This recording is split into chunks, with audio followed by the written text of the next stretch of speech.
And as we move on to the movie reviews portion of it, all I got, we just saw Dungeons and Dragons. It's too late to give a review on that. But real quick, it was a nice ride. Yeah, it was a fun, comedic, good time. Well, I'm glad you enjoyed it because that's the last one. It ain't make no money, so it ain't gonna make no sequel. So, all right, there's our review. You don't need to know what all the Dungeons and Dragons stuff to watch it. Yeah. But I bet you if you're a Dungeons and Dragon like nerd, I bet you that was your movie. I bet you sure.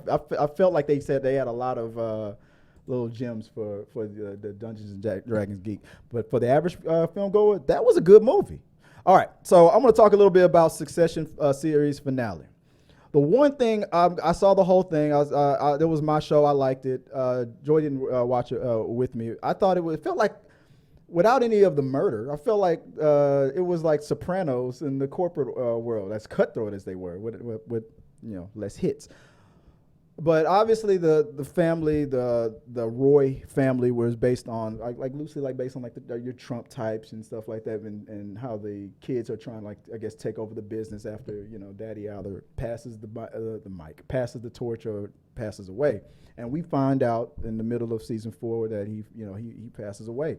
I thought that was a shock, based on how everything was going. I thought the killing the father off in the middle of season 4 was a shock way to go.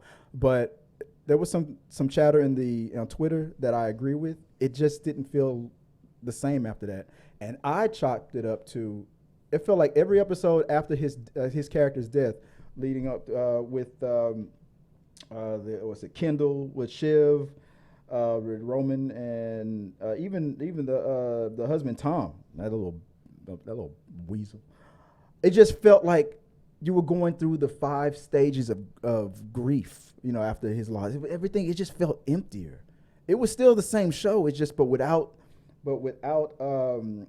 Kendall Roy, without your main character. Was it Kendall Roy who was the main character? Or am I mixing it up?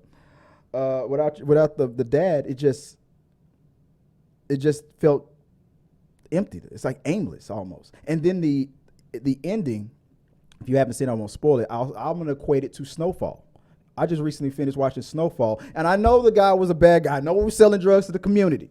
I know you ain't supposed to root for him, but I kind of was rooting for him. I was like, if this dude's about to get it all. And I felt the same way for Succession. I'm like, they're about to pull it off. The brothers and sisters and brothers, they're coming together to doing it for Fast and Furious, for the family. And then the rug got pulled from under from their feet. Just like in Snowfall, I'm like, oh man, I didn't want to learn a lesson. I didn't want a metaphor. Like, no, I know you enjoyed Kieran Culkin and his.